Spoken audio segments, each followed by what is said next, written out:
Baik, Assalamualaikum warahmatullahi wabarakatuh. Om Swastiastu dan selamat siang Bapak Kepala Sekolah SD Negeri Kertasari yang kami hormati, para Bapak Ibu Dewan Guru SD Negeri Kertasari yang sempat hadir pada siang hari ini yang kami hormati. Pertama-tama mari kita panjatkan puja dan puji syukur kehadirat Tuhan Yang Maha Esa, karena atas rahmat-Nya lah sehingga kita bisa berkumpul di tempat ini dalam rangka kegiatan dari kami calon guru penggerak angkatan 10 SD Negeri Kertasari tentang diseminasi budaya positif. Pada kesempatan ini sebelum kami lanjut, kami mengucapkan banyak terima kasih terutama pada Bapak Kepala Sekolah dan rekan-rekan guru sudah menyediakan tempat dan waktunya untuk acara kami. Ini merupakan tugas dari kami sebagai calon guru penggerak, yaitu di modul 1.4. Kami berdua dengan rekan saya Ayu sudah melampaui untuk modulnya kami di CGP, sudah masuk di sampai 4 modul dari 10 modul ya. Jadi karena yang kemarin-kemarin kegiatan kami ini mulai dari alur merdeka, yaitu mulai dari alur merdeka, mulai dari diri. Jadi di modul itu kami mengerjakan secara mandiri apa yang kami di sana ada pertanyaan-pertanyaan dan ada materi-materi, jadi kami secara mandiri di LMS kami. Kemudian eksplorasi konsep, di situ juga kami mengerjakan tugas dengan teman-teman baik secara mandiri maupun diskusi. Kemudian alur ruang kolaborasi, jadi kami 2 kali ruang kolaborasi. Yang pertama diskusi dengan fasilitator dan pengajar praktik serta teman-teman kelas kami. Kemudian yang kedua ruang kolaborasi antar kelompok. Kemudian jalur D-nya demonstrasi konseptual. Di situ kami modul pada demonstrasi konseptual. Di situ kami juga membuat banyak tugas di LMS, dan itu disesuaikan dengan kondisi dan keadaan kami di sekolah dan sesuai dengan LMS yang diperintahkan di sana. Kemudian pada jalur lagi untuk selanjutnya sampai di jalur terakhir aksi nyata ya. Jadi pada kesempatan ini kami masuk di jalur aksi nyata modul 1.4, yaitu diseminasi budaya positif di sekolah SD Negeri Kertasari. Dan sebelumnya juga saya sudah melakukan aksi nyata dalam pembuat keyakinan kelas di kelas saya sendiri. Nah, dalam materi ini kami berdua akan saling berbagi memaparkan apa yang kami dapat dari selama kami melaksanakan CGP sampai di modul 1.4. Jadi mohon maaf kami di sini bukan ini ya. Jadi sebenarnya di sekolah ini sudah maju, sudah sekolah penggerak, dan kebetulan juga ada guru penggeraknya angkatan 6 di sini. Jadi kami melaksanakan tugas dari fasilitator kami, tugas dari CGP kami untuk melaksanakan apa yang kami dapatkan. Jadi apa yang kami sampaikan hari ini mungkin sebagian kecil atau sebagian besarnya dari apa yang kami peroleh selama kami mengikuti pendidikan kurang lebih sudah 2 bulan gitu. Jadi untuk pemateri pertama, saya akan persilakan rekan saya Ayu Setiadewi untuk memaparkan materi budaya positif pada hari ini. Kepada Ayu, saya persilakan. Baiklah, terima kasih atas kesempatannya.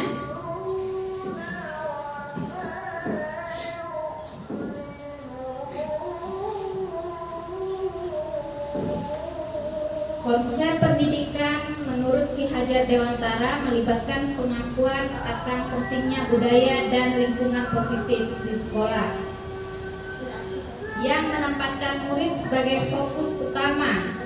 Dalam konsep Dewantara, pendidikan bukan hanya tentang transfer ilmu pengetahuan, tetapi juga mencakup pembentukan karakter dan pengembangan potensi murid. Oleh karena itu, menciptakan budaya dan lingkungan yang mendukung, inklusif, dan memberdayakan di sekolah menjadi kunci untuk mewujudkan visi pendidikan yang diinginkan. Nah, di sini konsep inti budaya positif terbagi menjadi 8. Yang pertama, disiplin positif. perubahan paradigma belajar, kedua nilai-nilai kebajikan, tiga motivasi perilaku manusia, empat keyakinan kelas,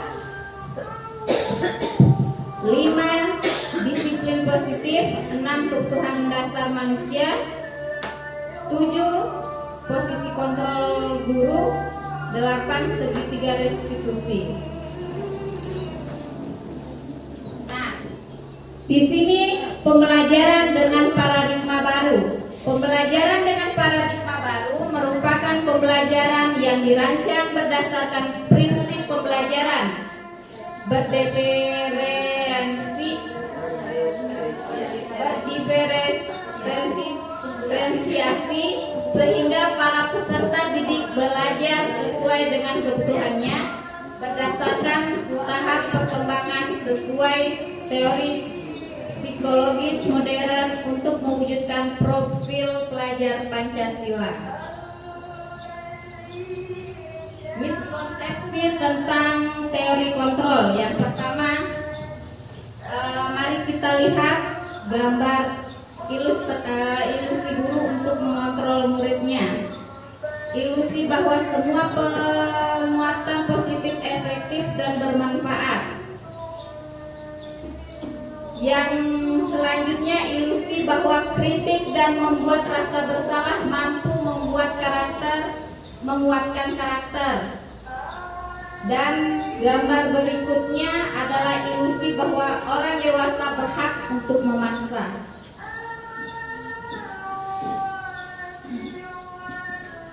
Nah, di sini ilustrasi guru mengontrol murid. Pada dasarnya kita tidak dapat memaksa murid untuk berbuat sesuatu jikalau murid tersebut memilih untuk tidak melakukannya. Jadi Bapak Ibu, di sini kita tidak bisa memaksakan kehendaknya kita untuk siswa mengikuti apa yang kita mau.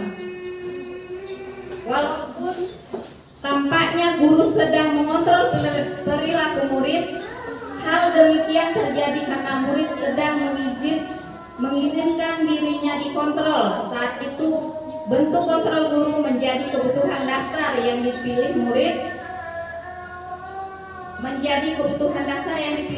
tersebut. Teori kontrol menyatakan bahwa semua perilaku memiliki tujuan bahwa terhadap perilaku yang tidak disukai.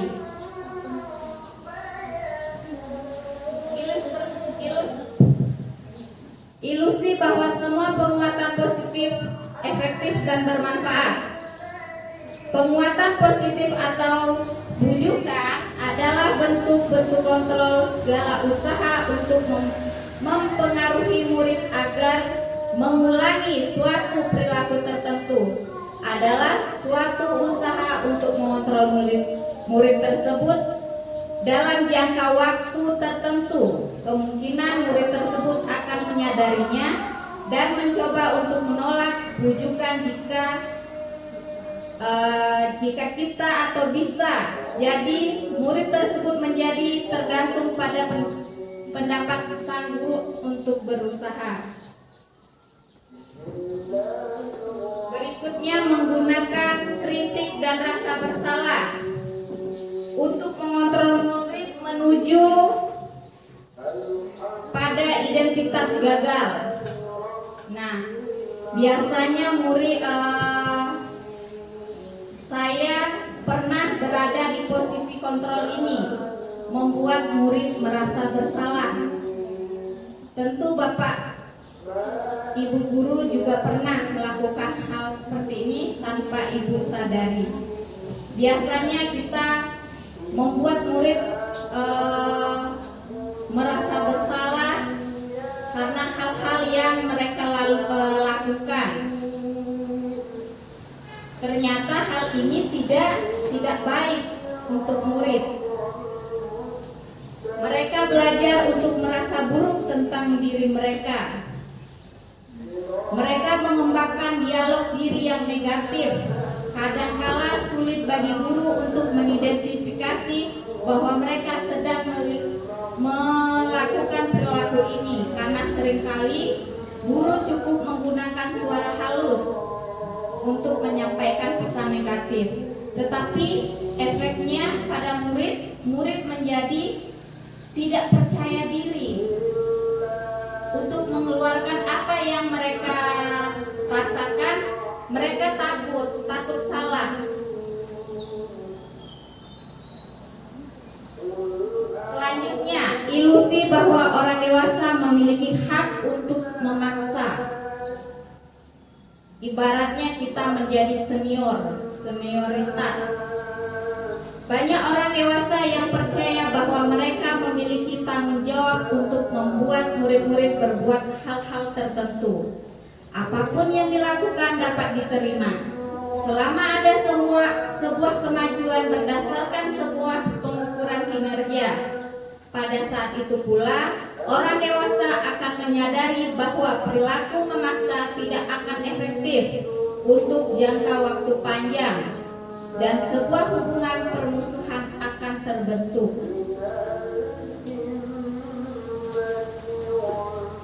Nah, pada gambar di depan, mengubah paradigma stimulus respon ke pendekatan teori kontrol.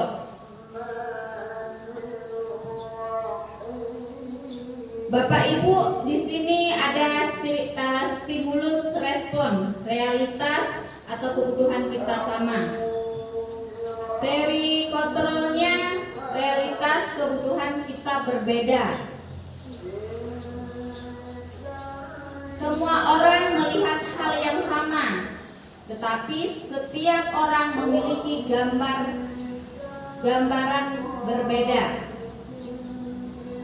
Kita mencoba mengubah orang agar berpandangan sama dengan kita, tetapi kita berusaha memahami pandangan orang lain tentang dunia. Perilaku buruk dilihat sebagai suatu kesalahan. Teori kontrolnya, hanya Anda yang bisa mengontrol diri Anda. Saya bisa mengontrol orang lain. Teori kontrolnya, Anda tidak bisa mengontrol orang lain. Berikutnya, pemaksaan ada pada saat bujukan gagal. Teori kontrolnya, kolaborasi dan konsensus menciptakan pilihan-pilihan baru. Model berpikir menang atau kalah, teori kontrolnya, model berpikir menang.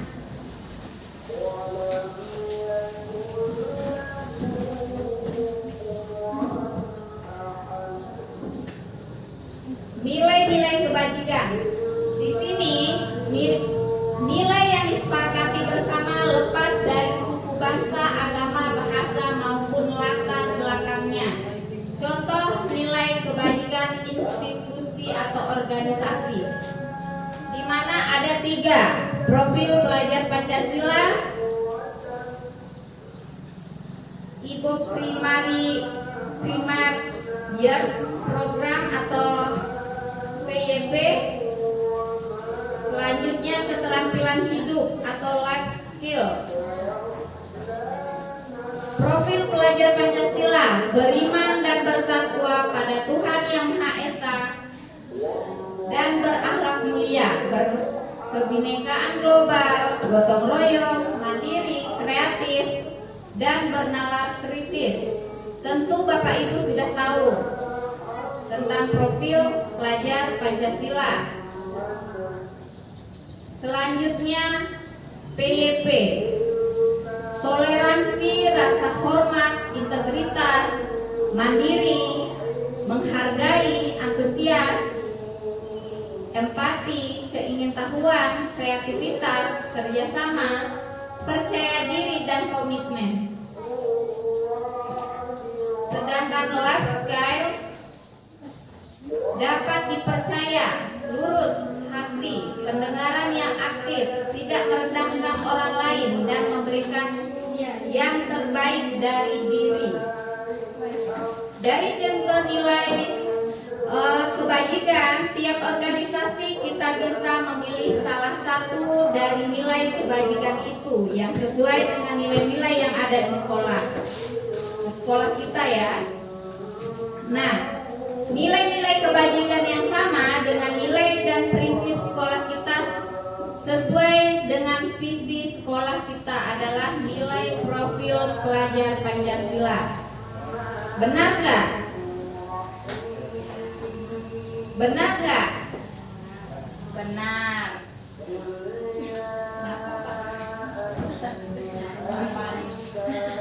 Nah, apa nilai-nilai profil pelajar Pancasila? Hah? Ya, beriman. Baru selanjutnya gotong royong. Ya. Sekarang kita menuju motivasi perilaku manusia. Coba Bapak Ibu lihat di layar depan. Motivasi ada dua ya, motivasi ekstrinsik dan motivasi intrinsik. Di sini untuk menghindari ketidaknyamanan atau hukuman, untuk mendapatkan imbalan atau penghargaan dari orang lain, sedangkan motivasi intrinsiknya untuk menjadi orang yang mereka inginkan dan menghargai diri sendiri dengan nilai-nilai yang mereka percaya. Kira-kira Bapak Ibu, yang mana yang tepat untuk anak-anaknya kita? Motivasi ya yang dari dalam diri. Kalau motivasi ekstrinsik ini untuk menghindari ketidaknyamanan atau hukuman, anak-anak biasanya karena sering dihukum pada saat tidak mengerjakan tugas, biasa hukuman kecil disuruh berdiri di depan kelas, disuruh angkat kaki. Hal itu hanya berlangsung sementara saja karena ada rasa takut pada diri anak-anak sehingga dia melakukannya. Tetapi untuk kedepannya, kalau anak tersebut sudah tidak ada rasa takutnya, mereka akan mengulangi hal yang sama. Tidak ada kemauan pada diri sendiri. Beda dengan kalau dia ada keyakinan atau keinginan untuk merubah. Selanjutnya, nah di sini dari ketiga motivasi perilaku manusia tersebut, hanya motivasi perilaku yang ketiga yang bersifat internal dalam diri manusia sendiri untuk menjadi orang yang mereka inginkan dan menghargai diri sendiri dengan nilai-nilai yang mereka percaya. Nah, orang dengan motivasi ini akan bertanya, akan menjadi orang yang seperti apa apabila saya melakukannya. Mereka melakukan sesuatu karena nilai-nilai yang mereka yakini dan hargai, dan mereka melakukannya karena mereka ingin menjadi orang yang melakukan nilai-nilai yang mereka yakini tersebut. Ini adalah motivasi yang akan membuat seseorang memiliki disiplin positif, karena motivasi berperilakunya bersifat internal bukan eksternal. Nah, di sini ada hukuman, konsekuensi dengan restitusi. Hukuman itu tidak terencana atau tiba-tiba. Murid tidak tahu apa yang akan terjadi atau tidak dilibatkan. Bersifat satu arah, berupa hukuman fisik atau psikis. Konsekuensinya terencana atau disepakati sesuai sesuai peraturan. Murid tetap dibuat tidak nyaman. Sikap guru selalu memonitor murid. Kalau kita menerapkan restitusi, proses menciptakan kondisi bagi murid untuk memperbaiki kesalahan. Proses kolaborasi yang mengajarkan murid untuk mencari solusi sendiri. Jadi dari ketiga hukuman ini, ketiga yang ada pada gambar ini, kira-kira yang mana yang bagus untuk kita kepada murid? Restitusi. Ya, karena di sini restitusi ini membuat siswa menyadari kesalahannya dan mencari solusi dari permasalahannya. Oke, di sini ada tindakan guru, hukuman atau konsekuensi. Kita akan saya akan bertanya kepada Bapak Ibu. Kira-kira coba dibaca ya. Kira-kira yang mana hukuman, yang mana konsekuensi? Mencatat 100 kali di dalam buku kalimat "saya tidak akan terlambat lagi" karena terlambat ke sekolah. Hukuman atau konsekuensi?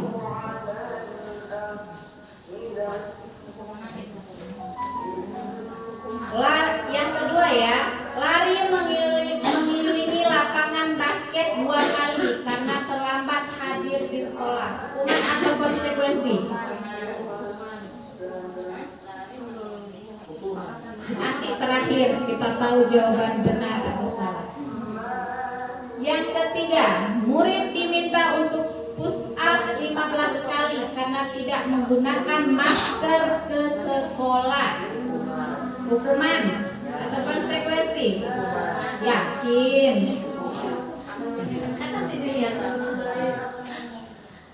Menggantikan kertas tugas teman yang telah dicoret-coret. Membersihkan tumpahan air di meja tulis karena tersenggol pada saat belajar. Hukuman atau konsekuensi? Murid disuruh untuk tidak mengenakan sepatu seharian di sekolah karena tidak mengenakan sepatu hitam. Hukuman atau konsekuensi? Selanjutnya, lari mengelilingi lapangan basket 2 kali karena terlambat 10 menit untuk pelajaran PJOK. Hukuman atau konsekuensi? Nah, betul. Sekarang kita lihat jawabannya. Benar gak? Berarti Bapak Ibu, yang terakhir itu kan PJOK.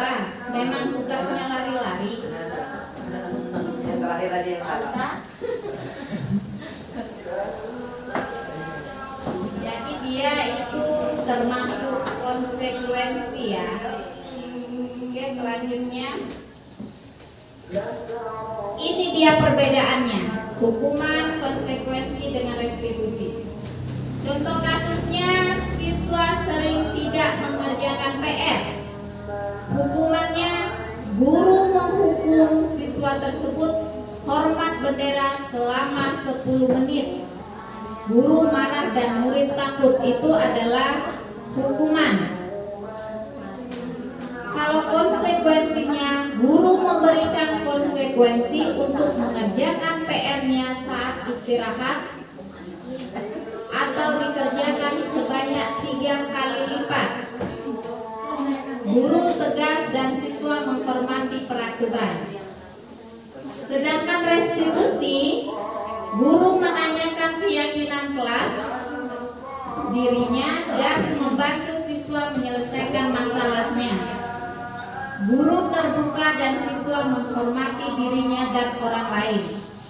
Itu termasuk restitusi ya. Kita sekarang masuk di keyakinan kelas.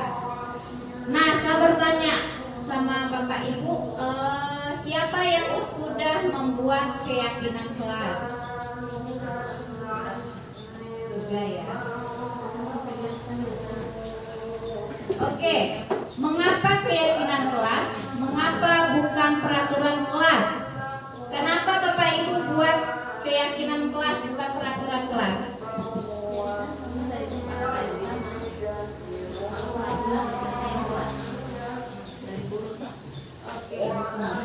Keyakinan kelas memiliki nilai-nilai universal, menciptakan budaya kelas yang positif, saling menghormati, kolaboratif. Sedangkan peraturan kelas hanya menetapkan batasan dan konsekuensi, memberikan instruksi tentang apa yang boleh dan tidak boleh dilakukan. Itu mengapa kita harus meyakini, bukan membuat peraturan kelas. Pembentukan keyakinan kelas ini sudah saya lakukan berapa bulan yang lalu. Nah, di sini ini keyakinan kelas di kelas 2B. Gambarnya asli. Yang pertama bersifat abstrak, berupa pernyataan universal, dibuat dalam pernyataan positif sedikit saja agar mudah diingat, sesuai dengan kondisi kelas dan sekolah, sehingga mudah diterapkan. Semua warga sekolah atau warga kelas dilibatkan saat membuat keyakinan kelas. Jadi membuat keyakinan kelas jangan berapa orang saja ya, harus semuanya hadir. Di sini peraturan kelas, selalu kembalikan buku ke tempatnya. Kira-kira keyakinan kelasnya apa? Dia dalam bentuk apa dia? Tanggung jawab. Ya, nilainya apa? Oke, dilarang mengganggu orang lain. Ya, termasuk apa?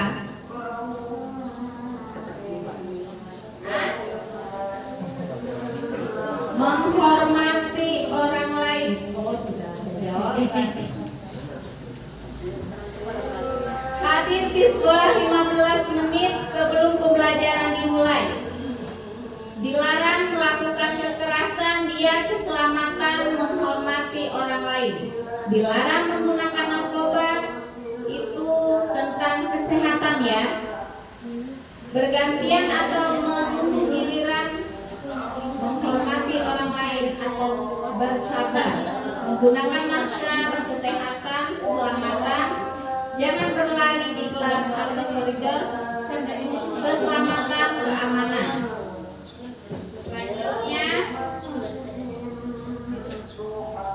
Selanjutnya materinya akan dilanjutkan oleh rekan saya, Ibu Novin. Saya persilakan.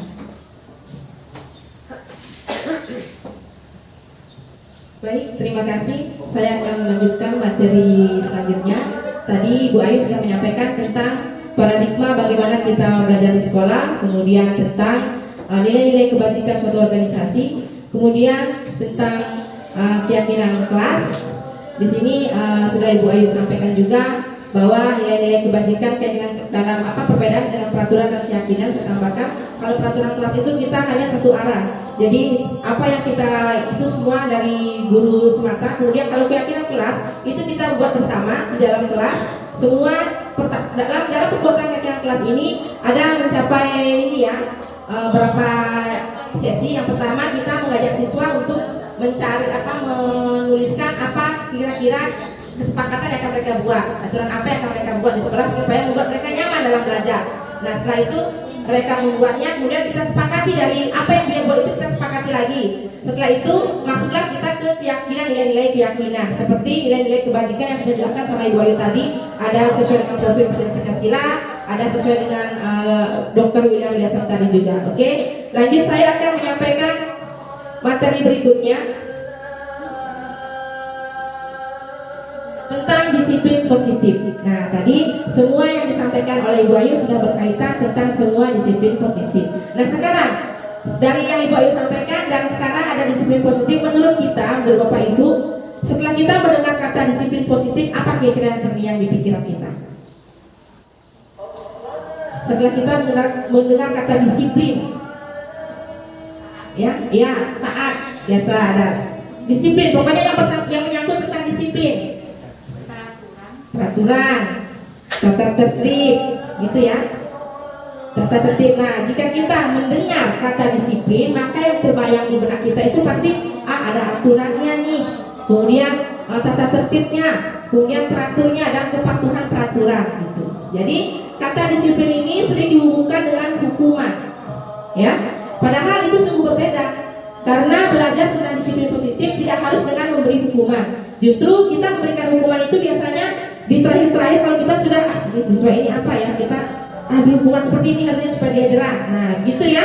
Itu salah satu alternatif yang terakhir. Tetapi kalau perlu kita tidak akan menggunakannya sama sekali. Hukuman itu kita tidak bisa menggunakannya untuk membuat siswa kita atau mendisiplinkan siswa gitu. Nah, kemudian disiplin positif. Disiplin positif sini dia menurut Dr. William Glaser, kata disiplin berasal dari kata disiplina, ya, yang artinya belajar. Nah, jadi disiplin mengacu pada disiplin diri yang memiliki tanggung jawab terhadap apa yang dilakukannya berdasarkan nilai-nilai yang sudah diyakini. Nah, nilai-nilai tadi seperti Ibu Ayu sampaikan ada 3 yang kemudian yang kita yakini dan kita sepakati di sekolah itu ada nilai profil pelajar Pancasila. Jadi nilai itulah yang kita yakini di sekolah kita sekarang ini. Nah, disiplin positif merupakan salah satu cara penerapan disiplin yang bertujuan untuk menumbuhkan kesadaran serta memberdayakan peserta didik tanpa imbalan atau penghargaan, tanpa memberikan reward, ya, tanpa memberikan ancaman atau hukuman. Jadi disiplin ini kita tidak semata-mata memberikan hukuman, kemudian memberikan reward atas apa yang dia raih, misalnya. Itu bukan termasuk di disiplin positif. Nah, sebagai pendidik, tujuan kita adalah menciptakan peserta didik yang memiliki disiplin diri sehingga mereka berperilaku mengacu pada nilai-nilai kebajikan yang sudah kita sepakati. Kebajikan dan memiliki motivasi intrinsik dalam perubahan perilaku ke arah yang lebih baik. Jadi seperti yang disampaikan Ibu Ayu tadi, motivasi perilaku motivasi perilaku manusia ada 3, ya tadi. Nah, sebisanya kita sebagai guru harus bisa, guru ataupun murid mempunyai motivasi yang intrinsik atau yang berasal dari diri kita sendiri. Nah, Bapak pendidikan kita sudah terkenal, Bapak Ki Hajar Dewantara, ya, menyatakan bahwa di mana ada kemerdekaan, disitulah ada disiplin. Ya, di mana ada kemerdekaan, disitulah ada disiplin yang kuat. Sungguh pun disiplin itu bersifat self disiplin, ya, yaitu kita sendiri yang mewajibkan kita dengan sekeras-kerasnya. Tetapi itu sama saja, sebab jikalau kita tidak cakap melakukan self disiplin atau disiplin sendiri, wajiblah penguasa lain mendisiplinkan kita sendiri. Dan peraturan demikian itulah harus ada di dalam suasana yang merdeka. Nah, menurut Bapak Ki Hajar Dewantara tentang pemikiran atau konsepsi keteladanan dan sikap merdeka dalam catatan kelima bukunya tahun 2013 halaman 470, di situ ada saya selipkan. Di situ Ki Hajar Dewantara menyatakan bahwa untuk mencapai kemerdekaan atau dalam konteks pendidikan kita saat ini, untuk menciptakan murid yang merdeka, syarat utamanya adalah disiplin diri yang memiliki motivasi internal. Jika kita tidak memiliki motivasi internal, maka kita memerlukan pihak lain untuk mendisiplinkan kita, atau motivasi eksternal, karena berasal dari luar, bukan dari dalam diri kita sendiri. Jadi usahakan apapun itu yang terjadi dalam diri kita, disiplin dalam diri kita harus berasal dari diri kita sendiri, bukan dari luar, bukan karena takut dari luar dengan peraturan luar itu, karena itu sifatnya tidak jangka panjang, jangka pendek, ya. Kemudian itu tadi untuk disiplin positif dapat saya simpulkan. Jadi dalam kita melakukan disiplin positif baik di sekolah, untuk diri kita sendiri dan untuk murid kita, semua itu harus berasal dari nilai-nilai yang ada dalam diri kita, harus berasal dari dalam diri kita sendiri, seperti itu. Nah, lanjut ke materi selanjutnya yaitu tentang kebutuhan dasar manusia. Nah, Bapak Ibu, kita selama ini saya juga sejak saya mengikuti CGP baru di sini saya dapat tambahan pengetahuan bahwa kita ini ternyata memiliki kebutuhan dasar yang sebenarnya setiap hari kita butuhkan, setiap hari kita lakukan, tetapi kita tidak tahu bahwa itu adalah masuk di kebutuhan dasar kita sebagai manusia. Di sini pun menurut Dr. William Glasser juga mengatakan bahwa kebutuhan dasar manusia adalah sesuatu yang dilakukan untuk mendapatkan apa yang diinginkan. Setiap tindakan yang kita lakukan memiliki tujuan tertentu dan semua usaha terbaik yang dilakukan semata-mata untuk memenuhi kebutuhan dasar kita. Nah, Dr. William Glasser, seorang psikiater dari Amerika Serikat, dia menyatakan bahwa seluruh tindakan manusia memiliki tujuan tertentu, yaitu memenuhi kebutuhan dasarnya. Tidak dipungkiri, semua manusia pasti ingin memenuhi kebutuhan dasar pada dirinya sendiri. Nah, ketika kelima kebutuhan dasar terpenuhi, maka murid akan tumbuh dengan seimbang dan bahagia. Sebaliknya, ketika kebutuhan dasar tidak terpenuhi dengan baik, maka seorang akan mengalami emosi negatif seperti bosan, sedih, kecewa, bahkan mereka dapat melakukan perbuatan yang bertentangan dengan nilai-nilai kebajikan atau melanggar peraturan yang sudah kita sepakati. Jadi, dari kebutuhan dasar itu yang saya bilang tadi, 5 kebutuhan dasar manusia itu yang sudah terlihat di depan. Yang pertama ada bertahan hidup. Kebutuhan dasar kita yang pertama itu bertahan hidup, baik kita sebagai guru, itu pun sebagai siswa kita. Nah, kenapa bertahan hidup? Nah, di situ ada gambar rumah, sekolah yang mungkin ya, untuk bertahan hidup itu memerlukan makanan, pakaian, tempat tinggal, keamanan dan kesehatan. Itulah kebutuhan dasar manusia yang pertama. Ya, jika ini misalnya contoh ini Bapak Ibu, muridnya kita dari sekolah, kebutuhan salah satu kebutuhannya bertahan hidupnya tidak dilengkapi, misalnya belum sarapan, belum makan, apakah mereka akan konsen belajar di sekolah? Pasti mereka datang biasanya terburu-buru hanya untuk makan, karena kebutuhannya mereka belum terpenuhi. Nah, misalnya murid kita belum makan, belum sarapan di rumah, datang ke sekolah, saat biasanya ada saat mulai jam pelajaran dia minta izin. Apa kita akan mengganggu proses belajar kita?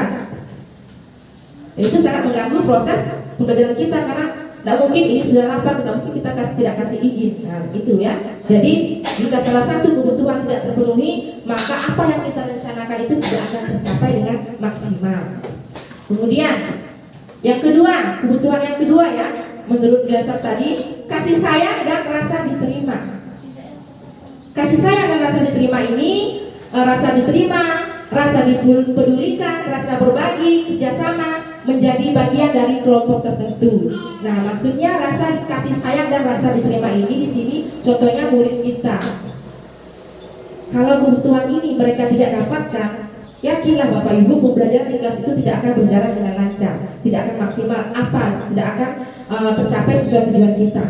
Misalnya ada salah satu siswa, misalnya kita tidak misalnya siswa kita membagi kelompok. Setelah itu siswa kita tidak diterima oleh kelompok yang lainnya, pasti akan timbul rasa tidak nyaman ya. Kelompok yang tidak menerima juga tidak nyaman, kelompok yang menerima juga akan tidak nyaman. Nah, dari ketidaknyamanan itu apakah proses belajar berjalan dengan lancar? Justru tidak kayaknya ya. Jadi mereka merasa saya tidak diterima di lingkungan itu, saya tidak terima di kelompok itu. Jadi itu yang membuat motivasi dia itu semakin ciut. Jadi tidak semangat seperti itu ya. Itu kemudian kita juga sebagai guru, misalnya ada siswa kita misalnya melakukan kesalahan, misalnya kita cek aja, biarkan aja, begitu memang dia kebiasaannya seperti itu. Jadi kita tidak tahu bahwa siswa kita itu membutuhkan kasih sayang, membutuhkan rasa ingin diterima. Dalam artian kita panggil dia begitu. Oh, ibu guru ternyata memanggil saya, berarti ibu guru peduli sama saya. Akhirnya di situ begitu kita bercerita, mereka bisa leluasa. Apa sih yang penyebabnya kamu seperti ini ya? Di situ mereka akan menceritakan permasalahannya dia seperti itu. Kemudian kebutuhan dasar yang ketiga yaitu kebebasan. Baik guru maupun murid semua membutuhkan kebutuhan kebebasan. Kebebasan dalam artian masih sesuai dengan nilai-nilai yang sudah kita atau nilai kebajikan yang sudah kita sepakati di sekolah. Kebebasan di sini yaitu bisa bersifat mandiri, memiliki pilihan, mencoba hal yang baru, mampu mengendalikan arah dirinya. Nah, kalau yang saya dapatkan kemarin di saat kita ruang kolaborasi kita diskusi antara teman, antara fasilitator, yang saya dapatkan di sini di kebebasan ini kemarin kita di sini diskusinya sangat alot dan panjang, hanya kita membahas tentang kebebasan ini. Nah, kenapa? Karena setiap pendapat dari orang kan berbeda. Kebebasan menurut dia seperti ini, kebebasan menurut GPA ini seperti ini. Jadi kita jadi sudah disepakati bahwa kebebasan itu dalam artian dia tidak melewati nilai-nilai kebajikan yang sudah, pokoknya yang utama nilai kebajikan yang sudah kita sepakati di sekolah, yaitu sesuai dengan profil pelajaran Pancasila. Kebebasan dalam contohnya misalnya kemarin ada siswa misalnya belajar, dia hanya begitu gurunya menjelaskan materi, menjelaskan pembelajaran di papan tulis, menulis, siswanya bermain-mainkan pulpen, tidak mau mendengarkan, tidur-tidur. Nah, itu ternyata ada satu nilai yang kita harus penuhi, yaitu nilai kebebasan. Kebebasan artinya kita bertanya, kenapa kamu tidak perhatikan ibu belajar, maunya kamu bagaimana? Apakah dia ingin bebas? Maksudnya dalam artian, Bu, saya pelajaran ini saya kurang menerima dengan baik atau kurang paham apa yang ibu sampaikan. Mereka bebas untuk mengutarakan pendapatnya mereka. Gitu. Jadi kamu belajar apa? Simpan itu pulpen, simpan itu ini. Dengarkan ibu menjelaskan. Bukan seperti itu yang akan kita menghadapi anak-anak dalam memenuhi kebutuhan dari anak-anak tersebut. Begitu. Kemudian yang kebutuhan yang keempat, kesenangan. Nah, di dalam kita juga sebagai guru orang dewasa juga membutuhkan kesenangan ya. Nah, jadi kita membutuhkan kesenangan. Nah, kesenangan ini dalam artian ada kesempatan untuk bermain, ya, ada humornya, ada antusiasnya ketawa, itu misalnya dalam kelas. Jadi kita antusiasme kayak ya. Jadi ya, kesenangan ini dalam kelas itu bukan cuma kita memberikan materi kepada siswanya kita. Mari kita bisa selingi dalam setiap pembelajaran. Oh, siswa ini sudah mulai jenuh, kayaknya kita harus membutuhkan yang seperti kita laksanakan bersama, sudah kita lewati bersama juga, seperti speaking atau berikan cerita-cerita, berikan kesempatan mereka misalnya untuk berpendapat, kalian mau apa, ayo. Nah, gitu. Kalau saya kemarin siswa saya kalau sudah jenuh, saya tidak dari saya berikan kesempatan kepada siswa saya, kalian siapa yang mau, ini kayaknya kemarin sudah mengantuk deh, Bu, saya maju ke depan. Akhirnya mereka di depan bercerita pengalaman mereka pribadi, apa yang mereka lakukan kemarin gitu. Kemudian ada yang mau menampilkan, Bu, saya mau menari aja deh, nah itu boleh. Ada yang menampilkan, Bu, saya punya permainan, itu boleh. Jadi diselingi seperti itu. Itulah menunjukkan kesenangan. Jadi kalau itu sudah dipenuhi, otomatis pasti akan tercapai pembelajaran yang diinginkan. Yang terakhir, penguasaan. Penguasa ini di sini masuk ada harga diri, keinginan untuk dianggap memimpin, berprestasi, diakui dan didengar. Seperti sama di kebutuhan kasih sayang dan rasa diterima. Berarti dia rasa diakui, ya, dianggap memimpin, kemudian dia berprestasi.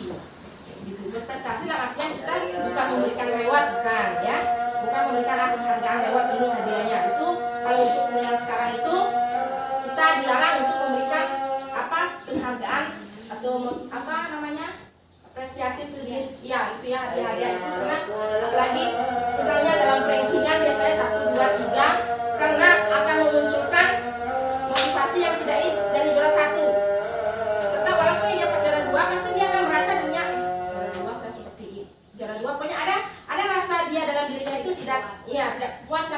Juara 1, itu dia muncul ini ya, maksudnya akan cemburuan. Dan itu membutuhkan juga ketidaknyamanan. Oke, itu tentang 5 kebutuhan dasar manusia. Jadi Bapak Ibu, kita sebagai guru harus bisa, ya, karena itu merupakan tugas dan tanggung jawab yang kita sebagai guru harus bisa memenuhi 5 kebutuhan dasar setiap guru kita itu, walaupun tidak secara maksimal. Jadi kita bisa tahu. Karena itu contoh untuk melaksanakan pembelajaran yang berpihak pada muridnya. Jadi kelima kebutuhan tadi itu merupakan salah satu tujuan kita untuk melakukan proses pembelajaran yang berpihak kepada murid. Lanjut di materi selanjutnya, saya akan bawakan 5 posisi kontrol. 5 posisi kontrol seorang guru. Ya,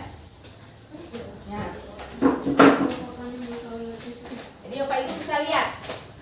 Saya pun mengetahui hal ini. Oke lah, di PMM kita sudah buka-buka, cuma kita tidak terlalu mendalami. Ini pasti kita lewat-lewati begitu ya.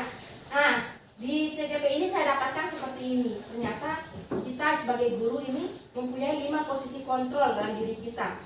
Yang pertama kita bisa lihat, posisi kontrol yang pertama adalah penghukum.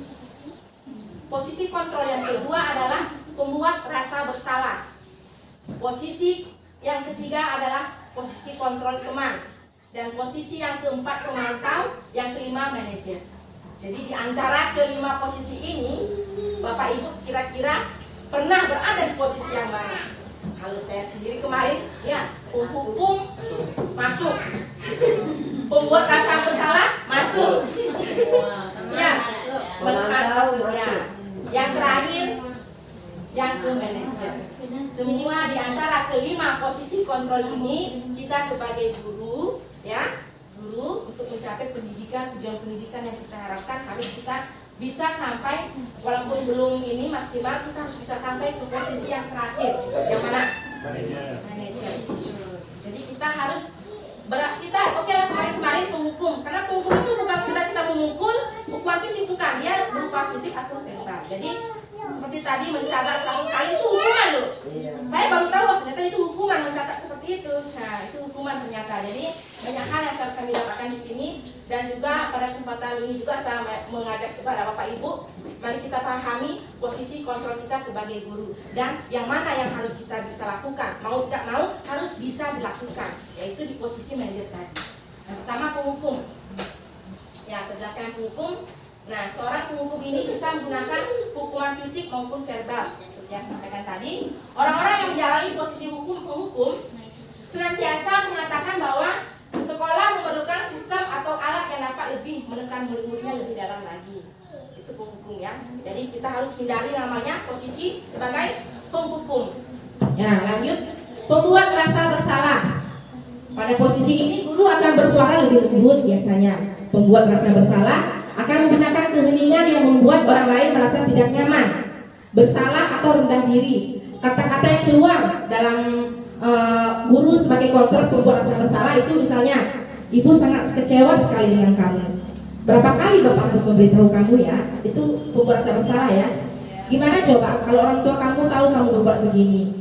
Nah, di posisi ini murid akan memiliki penilaian diri yang buruk tentang diri mereka. Walaupun kita sudah bersikap lembut, kita sudah bersikap lembut menanyakan ini, ternyata kalau di posisi kita lakukan seperti percakapan ini akan membuat mental mereka buruk, ya. Mereka meyakini nilai-nilai yang ada dalam diri saya ini tidak baik, gitu. Sehingga murid merasa tidak berharga dan telah mengecewakan orang-orang yang ada di sekelilingnya. Kan itu tidak bagus juga. Nah, oke, lanjut, kita masuk di posisi yang ketiga sebagai teman. Nah, ini juga bagus, posisi murid sebagai guru dengan murid kita sebagai teman juga bagus ya. Di sini guru pada posisi ini tidak akan menyakiti murid, namun akan tetap berupaya mengontrol murid melalui persuasi. Posisi teman pada guru bisa negatif ataupun positif ya, bisa positif, negatif ataupun positif. Positif di sini berupa hubungan baik yang terjalin antara guru dan murid. Misalnya, ayo bantu ibu kesini dulu yuk, itu loh teman. Hari-hari kita nanya ke hari-hari kita negur murid itu, ayo dong bantu ibu dulu nyapu di kelasnya, kotor sekali. Nah, itu posisi teman ya. Nah, guru di posisi teman menggunakan hubungan baik dan humor untuk mempengaruhi seorang. Nah, biasanya guru dalam posisi teman ini akan berkata, ayo bantulah dewi bapak ya, itu. Kemudian ayo ingat tidak bantuan bapak selama ini. Ya sudah, kali ini tidak apa-apa, nanti ibu bantu bereskan. Nah, itu posisi teman ya. Jadi dalam posisi teman ini tadi saya sampaikan ada negatif, ada positifnya. Nah, sekarang kalau negatifnya pada posisi ini adalah bila suatu saat guru tersebut tidak membantu, maka murid akan kecewa dan berkata, saya pikir bapak ibu teman saya, atau murid merasa dikecewakan, kemarin saya dibantu, sekarang enggak. Kan dia kan timbul rasa kecewa pada diri murid kita. Nah, murid merasa dikecewakan dan tidak mau lagi berusaha. Hal ini yang mungkin timbul adalah murid hanya akan bertindak untuk guru tertentu. Misalnya, ya ini sebenarnya terjadi di sehari-hari di sekolah kita misalnya ya. Kebanyakan kita mengeluh, dia tidak mau dikasih tahu, kalau bukan gurunya kasih tahu. Nah, itu sebenarnya syarat kita kalau bukan. Jadi itu ketergantungan siswa namanya ya. Jadi jika gurunya si A misalnya dia menyampaikan sesuatu, jarang akan dia lakukan karena itu ketergantungan dengan posisi tadi, posisi sebagai teman gurunya. Dia akan terus mencari guru yang satu itu. Lanjut di posisi yang keempat yaitu sebagai pemantau. Jadi kita juga sering melakukan ini.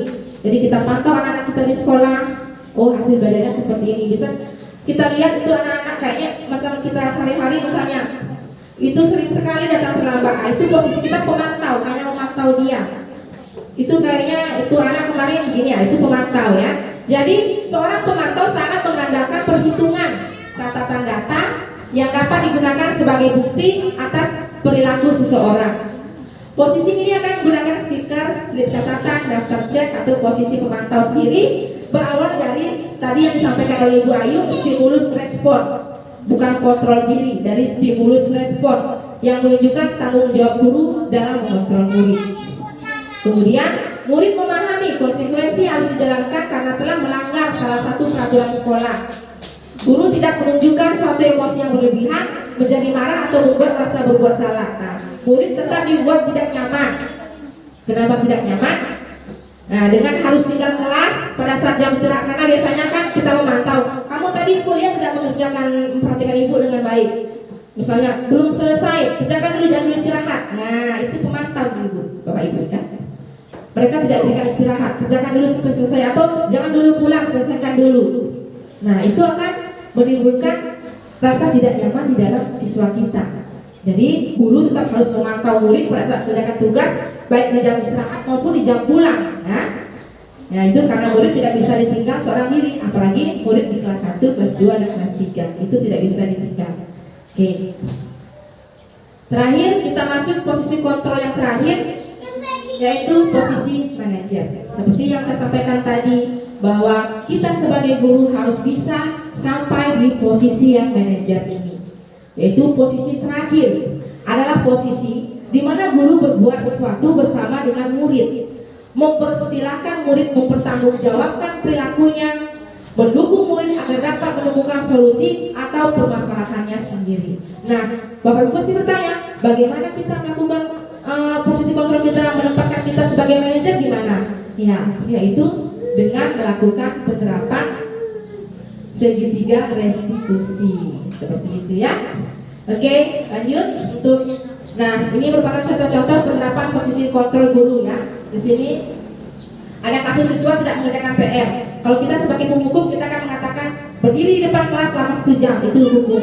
Kalau kita berada di pembuat rasa bersalah, berapa kali Bapak Ibu harus memberitahu kamu selalu saja mengecewakan Bapak. Itu membuat rasa bersalah. Kemudian yang teman, ayo dong ikuti aturan sekolah, tolong bantu ibu sekali ini saja. Ya sudah, tidak apa-apa, lain kali jangan sampai berbuat begini. Itu ternyata teman.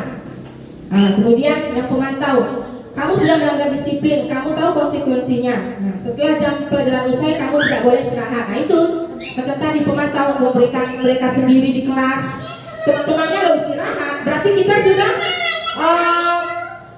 kebutuhan dasar mereka tidak penuhi, kebebasannya dia. Jam istirahat kok masih di kelas, disuruh mengerjakan tadi karena dia lambat, atau jam pulang kok. Nah, itu kita tidak memenuhi kebutuhan dasar yang tadi, kebebasan dan kesenangan. Oke, Bapak Ibunya. Nah, kemudian manajer. Nah, untuk posisi manajer, nah di sini kita menggunakan tahapan segitiga restitusi. Nah, biasanya apakah kamu tahu kesalahanmu? Kira-kira bagaimana kamu perbaiki kesalahanmu? Ini masuk di penerapan di segitiga restitusi. Nanti akan saya sampaikan selanjutnya materinya di satu. Ya. Nah, sekarang kita masuk posisi kontrol. Apakah aku? Saya kecewa sekali dengan kamu. Itu membuat rasa bersalah. Lanjut. Kemudian kamu tidak pernah benar melakukannya. Posisi di mana kita itu? Ini tidak ada ini ya, ini kita sesuai dengan ini saja, tidak ada harus kamu benar, harus kamu salah. Oke, lanjut. Kamu tidak pernah benar melakukannya. Menurut Ibu, sesuai yang apa saya sampaikan tadi, kira-kira masuk di mana?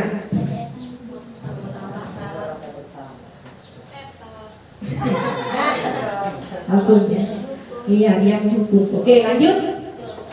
Kamu tidak pernah mendapatkan nilai jika tidak mengerjakan tugas. Lanjut. Ya, dia pemantau. Dia di posisi pemantau. Oke.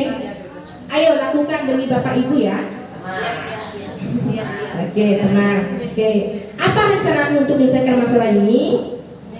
Iya, itu manajer. Jadi itu merupakan tahapan manajer. Jadi sebentar saya akan tampilkan satu dulu. Di sini bisa kita lihat bersama. Mungkin Bapak Ibu sudah pernah menyaksikannya. Untuk posisi kontrol saya tampilkan satu saja yang sebagai penghukum. Bisa dilihat sikap guru apakah kita berada di posisi ini nggak?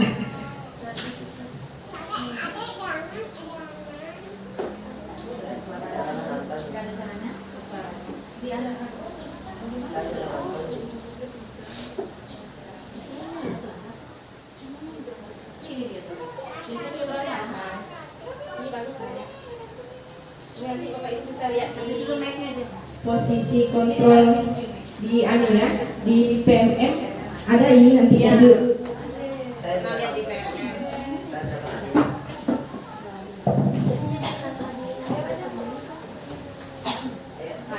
Kedengaran biar dikit ya. Dibaca teks. Itu biasa kita lakukan biasanya.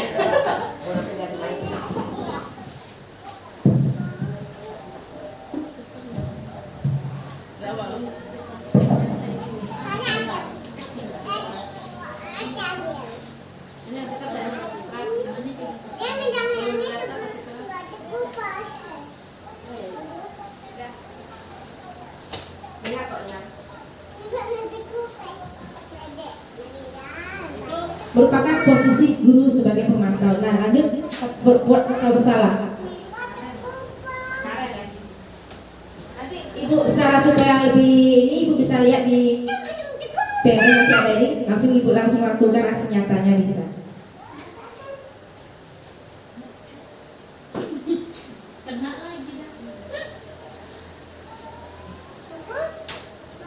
Ya. Dia posisi Ibu ini lembut bahasanya, bahasa bersalah.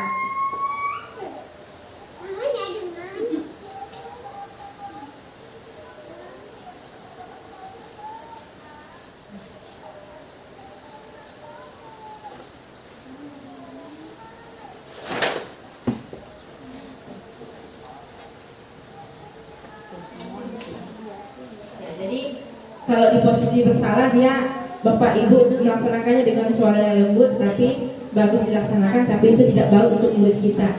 Ya.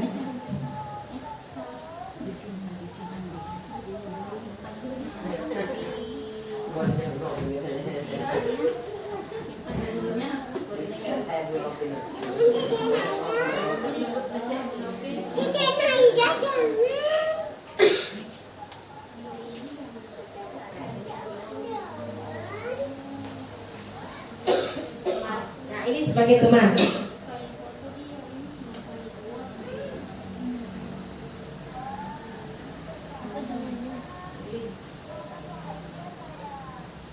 Selamat lagi ya saya. Jadi sebagai teman, bagaimana kita berbicara dengan teman ya seperti itu kita melakukan murid, tetapi ini tidak baik untuk jangka panjang murid itu sendiri, karena biasanya oke lah guru yang ini bersikap seperti itu. Jika dia membuat kesalahan, ada gurunya yang lainnya, jika ada guru yang tadi ini, dia tidak akan mendengarkannya. Guru saya seperti itu tadi, kalau saya maunya harus dengan guru itu. Nah pasti begitu. Gitu ya. Jadi kita alasan kenapa kita harus menghindari posisi teman juga, karena seperti itu murid akan ketergantungan dengan guru tersebut. Jadi dia hanya melakukan sesuatu karena ada guru si A misalnya, seperti itu. Oke. Ya, ini sebagai pemantau.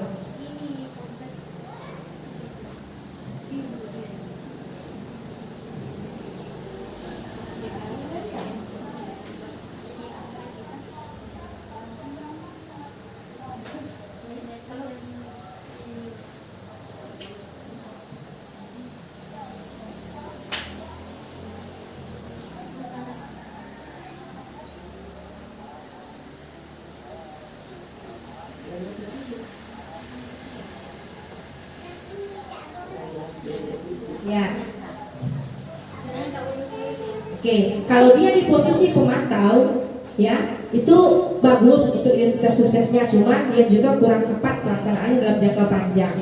Nah, lanjut di posisi manajer. Nah, inilah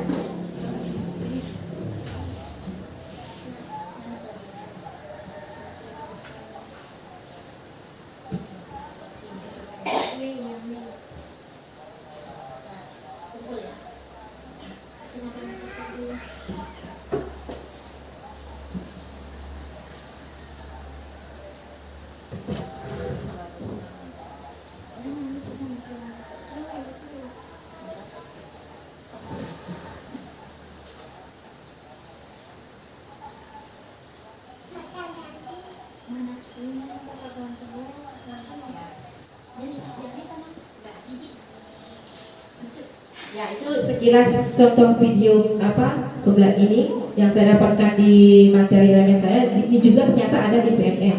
Nanti Bapak Ibu bisa lihat di situ. Nah, jadi itu saya sendiri, mari mengajak teman-teman juga. Saya pun sendiri berusaha untuk kita berada posisi kontrol 5 ini, kita setidaknya berusaha berada di posisi yang manajer seperti itu. Ya, jadi sudah dilaksanakan sebelumnya juga, walaupun belum maksimal. Saya sempat menerapkannya dengan menggunakan tahapan segitiga restitusi. Lanjut lagi terakhir, restitusi. Nah, restitusi adalah suatu proses yang dilakukan oleh guru agar menghasilkan murid yang mandiri dan bertanggung jawab. Jadi kita sebagai posisi kontrol manajer menggunakan tahapan segitiga restitusi, ya, agar menghasilkan murid yang mandiri dan murid yang bertanggung jawab. Oke.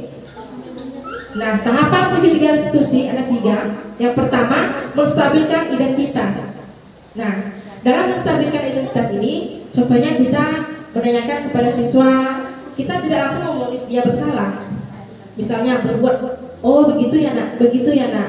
Oke, berbuat salah itu wajar ya. Ibu-guru juga pernah melakukannya, teman-temannya juga pasti pernah melakukannya. Seperti itu kita menstabilkan identitas.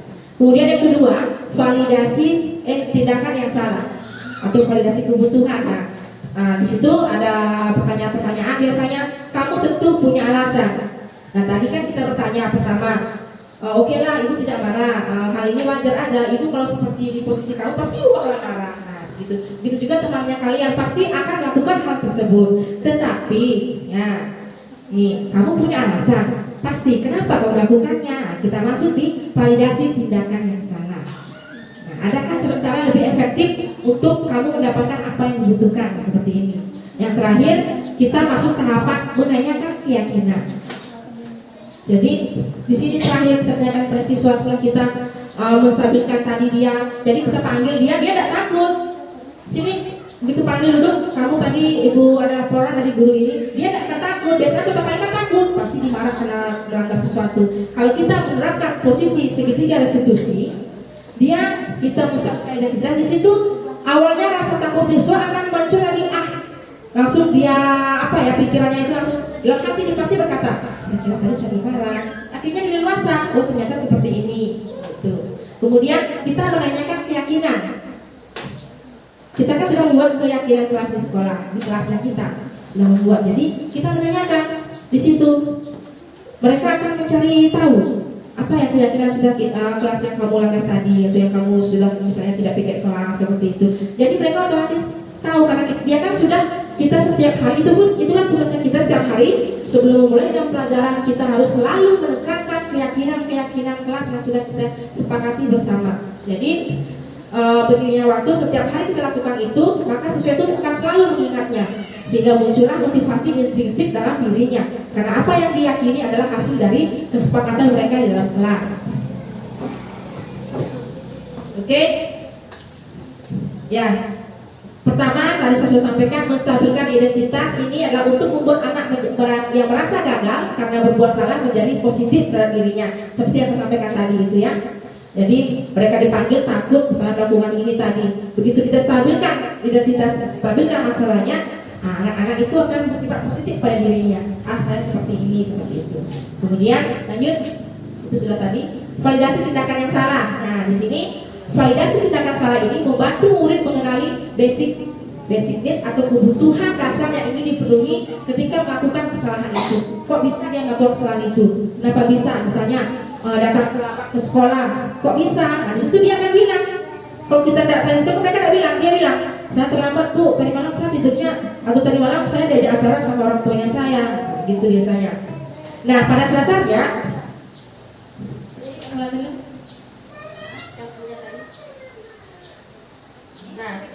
pada dasarnya setiap tindakan manusia tujuannya adalah memenuhi kebutuhan dasar. Yang bisa sampaikan tadi, memenuhi 5 kebutuhan dasar manusia. Apakah itu penguasaan, kebebasan, kasih sayang dan rasa diterima, kesenangan atau bertahan hidup. Lanjut di menanyakan keyakinan tadi ya. Jadi menanyakan keyakinan ini adalah proses membantu murid untuk mengenali basic need atau kebutuhan dasar yang ingin dipenuhi ketika melakukan kesalahan. Oh yang tadi sudah ini ya. Ya, jadi itu menanyakan keyakinan. Jadi dengan secara tidak langsung siswa ini sadar, oh saya sudah melanggar hal seperti ini tadi. Keyakinan misalnya mengejek-ejek teman, itu masuk di menghargai dan menghormati orang lain atau menghormati dan menghargai teman. Jadi semua masalah yang mereka lakukan bukan kita yang berikan solusi, kita mencari solusi sama-sama dan secara otomatis anak kita sendiri. Walaupun ya tetap kemarin juga kita bahas kalau bagaimana anaknya sudah kita ini begitu terus, itulah tugas kita terus karena mereka kan kaget biasanya kalau mereka melanggar dihukum, dipanggil, dimarah. Nah, jadi kita harus biasakan terus walaupun belum maksimal. Kita biasakan teruslah seperti itu menerapkan segitiga restitusi ini. Masalah apapun itu yang terjadi di sekolah dengan siswa, kita harus terapkan segitiga restitusi ya. Jadi itu materi tentang segitiga restitusi. Nah, oke. Jadi pada kesempatan ini tentang materi-materi dari modul disiplin atau budaya positif yang kami sampaikan berdua. Dari kesempatan ini kami mengajak para rekan guru, kami juga baru mendapatkan hal ini, ya. Perasaan kami, oh ternyata selama ini saya seperti ini di kelas. Saya mengakuinya, seperti tadi posisi kontrol guru sebagai penghukum membuat rasa bersalah sering dilakukan walaupun kita tidak.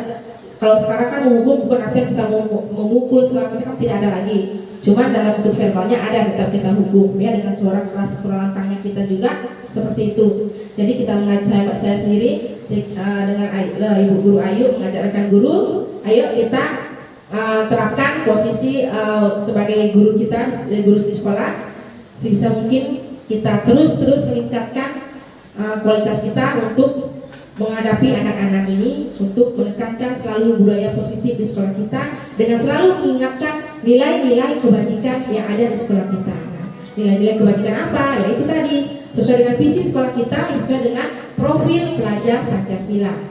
Jadi di situ mari kita bersama-sama untuk membangun budaya positif di sekolah kita ini agar meningkatkan kemajuan sekolah, kemajuan pendidikan di lingkungan sekolah kita.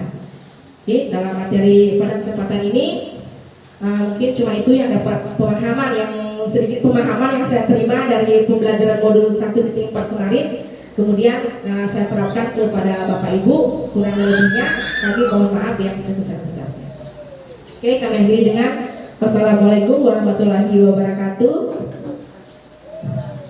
Tapi sebelum lanjut mungkin ada sesi ini mungkin dari kepala sekolah mungkin apa ya? Mohon maaf Pak.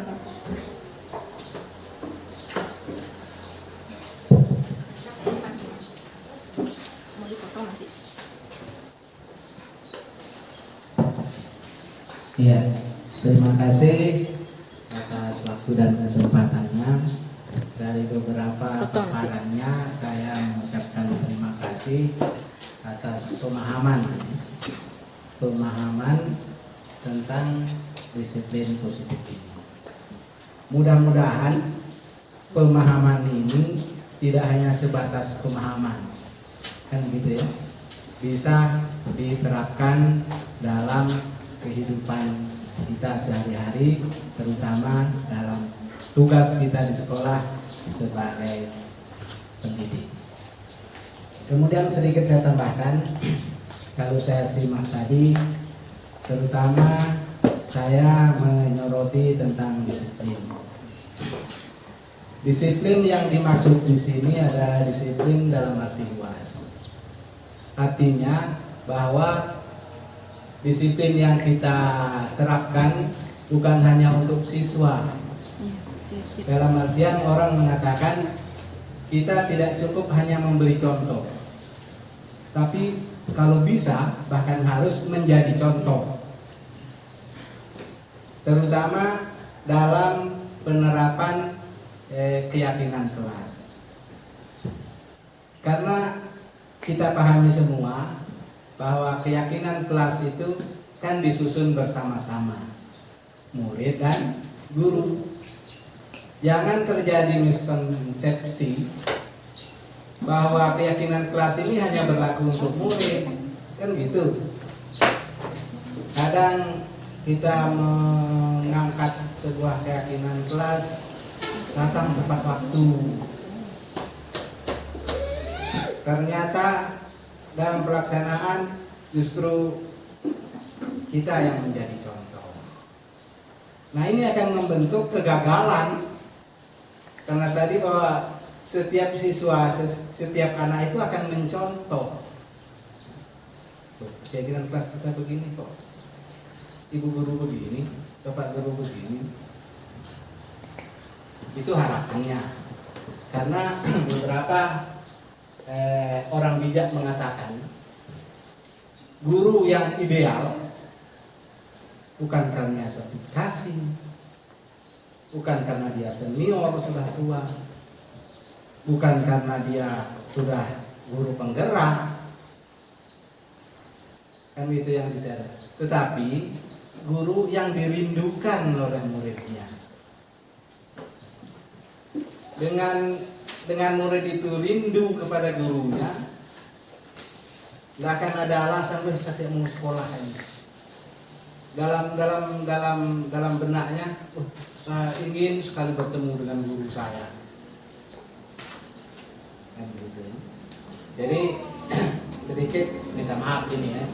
Ini harus saya sampaikan dalam posisi saya. Kalau saya sebagai teman, ya barangkali ini sebagai posisi saya sebagai katakanlah untuk sementara dianggap sebagai pimpinan di sekolah, itu kewajiban saya harus mengingatkan bahwa termasuk juga diri saya sendiri bagaimana berupaya sedapat mungkin bukan hanya memberi contoh, tapi kalau bisa menjadi contoh. Karena memberi contoh itu mungkin hanya sekali dua kali bisa kita lakukan, tetapi menjadi contoh itu adalah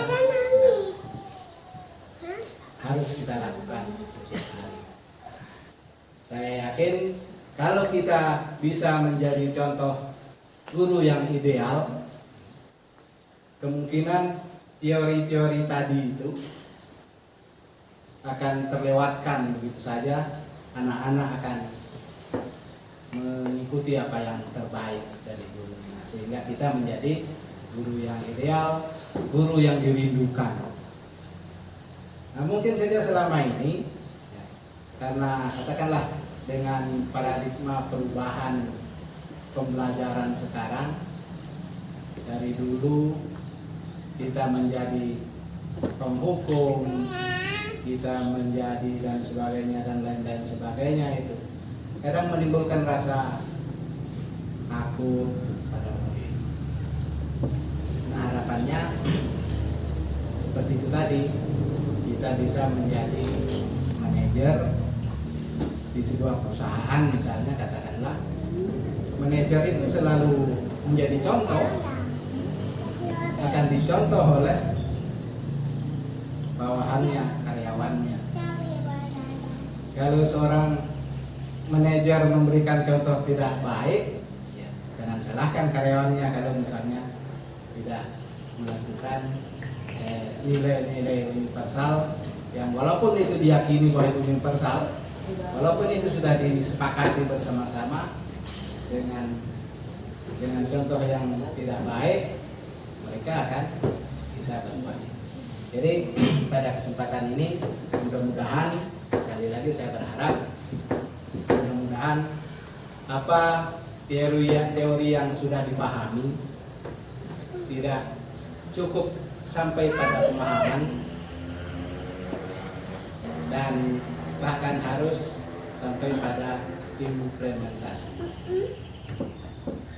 Nanti akan terbukti anak saya berprestasi semua, anak murid saya rajin belajar semua, anak murid saya tidak ada yang terlambat, anak murid saya dan seterusnya.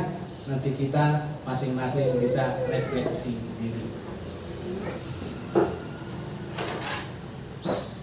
Jadi barangkali hanya itu yang bisa saya saya ingatkan kembali, baik teman-teman yang di guru penggerak, calon guru penggerak, walaupun belum guru penggerak, teman-teman masih yang di posisi katakanlah mencari kehidupan di sini di dunia pendidikan. Karena bagaimanapun juga guru ini jabatan kita, orang mengatakan sebagai key job, kunci hidup kita. Saya yakin dan percaya bahwa di luar sana mungkin penghasilan kita jauh daripada gaji guru. Tapi karena ini kita yakini sebagai amanah dan di sini hidup kita, saya berharap mari kita tekuni tugas ini dengan sebaik-baiknya agar apa yang kita terima dari tugas ini menjadi berkah buat diri kita, keluarga kita, anak-anak kita, dan seterusnya. Artinya bahwa saya tidak membatasi kalau ada hal-hal barangkali yang harus kita tinggalkan tugas karena ada hal-hal yang lebih penting, monggo. Tapi sampaikan supaya nanti bisa diketahui sehingga bisa barangkali diisi oleh teman lain. Kalau toh misalnya hal itu bisa ditunda, ya monggo kita laksanakan tugas kita. Karena itu tadi bahwa apa yang kita lakukan itu akan kita demikian barangkali. Mohon maaf ya, sekali lagi saya minta maaf kalau barangkali hal ini terkesan menggurui, kalau hal ini terkesan sok-sokan, tapi itu harus saya sampaikan dalam posisi saya. Jadi sekali lagi mohon maaf kalau ada hal-hal yang tidak berkenan. Terima kasih. Harapan saya sekali lagi apa yang menjadi pemahaman teman-teman di CGP, mudah-mudahan menjadi pemahaman baru bagi teman-teman yang belum masuk di situ. Tapi saya yakin kalau misalnya sekali-sekali dibuka PMM-nya, di situ banyak motivasi positif, paradigma baru dalam proses pelaksanaan tugas kita. Demikian barangkali. Terima kasih sekali lagi. Mohon maaf atas apa yang tidak nyaman.